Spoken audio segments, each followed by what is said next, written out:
Okay, everybody. Next up, people you really don't need to be introduced to, but we have Mr. Scott McNeil.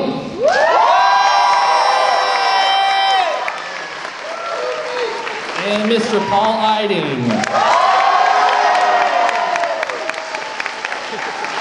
And we'll let these gentlemen speak to each other, speak to you, and then we'll do some Q&A, and we'll have a good time. You all look so pretty. Hello. Hello. My name is Scott, and I am... Oh. Wrong meeting.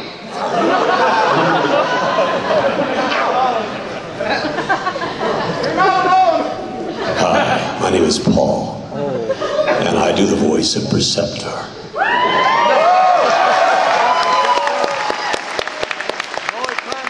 I felt that in my feet. Oh, good. That was hot. That's my natural voice. Oh, Campbell. I also do Colonel Campbell in Metal Gear. Yeah! And I also do Grandpa Max in Ben 10. I also do No Zone in a cartoon series that was a long time ago called The Toxic Crusaders. I love that one because it was so insane. It was insane. It was nuts. I remember that show. You do? I do. Oh, oh my God! You're that old? You find my... Not again, Scott. Not again. You sign one hairy man, they never let you.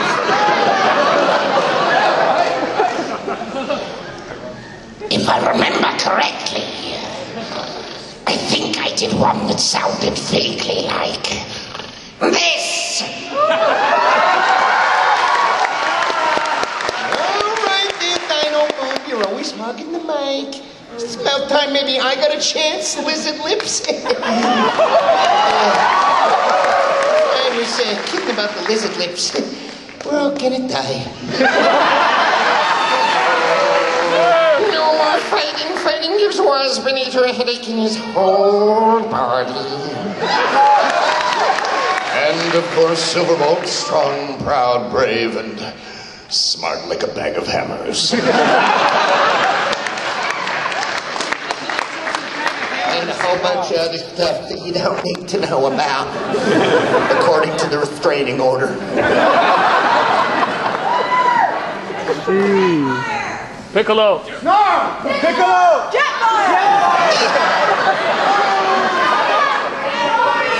None of that matters. I was Grumpy Bear on Care Bears.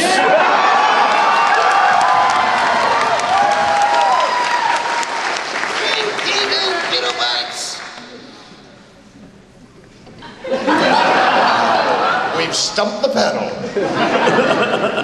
All right, now you have to introduce yourself, starting over here, and go. Does anyone have any questions? Well, thank you very much for coming. You guys have been awesome. Are we just going to point? You will forgive me. My Canadian ways do not have manners. Greetings. Greetings. I'm just curious. I got into voiceover a couple of years ago, and I know back when Paul was doing it, it's a lot different than it is now. I've wondered if ISDN has changed anything, because I can work from one city, connected all the way to the other city, but I know in animation you have to all be in the same room together, and I just wondered if the technology has actually changed the way that the industry goes. Over to you, Paul. Now, well, the way we did Transformers way back when, we were all in the same room. And as an actor, a stage actor, who started doing that sort of thing, you like working with other folks.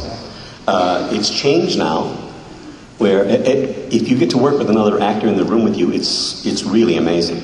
Metal Gear, we got to work together, Snake and I.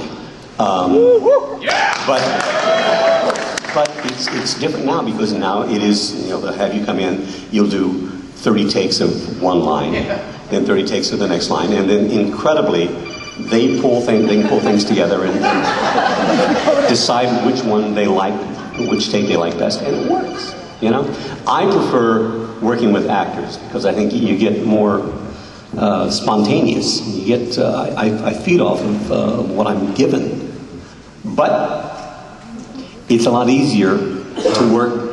I did a show with Bruce Willis. He was in London. Never saw him.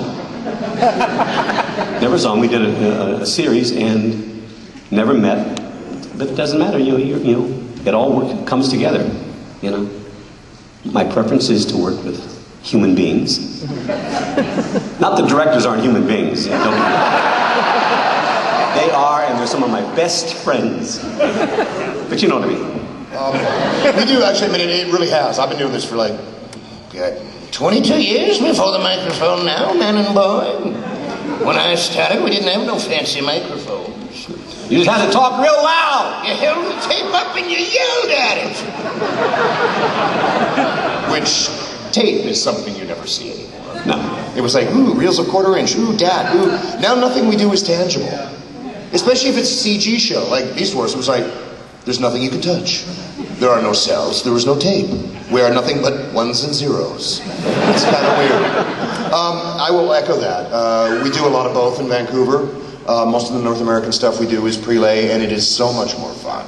You know, also we do a fair amount of anime dubbing and whatnot, and then you are, much like most of my life, in a small padded room screaming. Beast Wars is an extraordinary cast. I mean, that was probably the most fun I've had in the last 10 years. On behalf of everyone, thank you. And the writing on it was terrific. We had so much fun. I mean, you know, and it's... We're not normal people. It's like the world's worst kindergarten class without the Ritalin. In my opinion, by far the more important is the acting. Please God. I have met a lot of people that can do some very cool stuff with their voices. You know, they can utilize the little toolbox they've been given and do. But if you can't act, you can't work. I mean, the reason I've cited this before, that I think Mel Blanc was, you know, probably the best of us that's ever lived, he never once created a voice. He always created, in spite of the fact that my therapist says that rabbits don't talk, he always created characters. And that is paramount to what we do. You know, I mean, everybody comes at these from different ways. I mean, I had trained to say, you know, as a serious Shakespearean actor, I studied my Ibsen, my Molière. I was going to change the world. And of course, I was unemployed for a long time. But, you know, my personal experience, I got very lucky. I tripped and fell into it in Vancouver when there was no voice industry there. So my advice would be, go to a city with no voice industry and quietly wait. Because it will happen.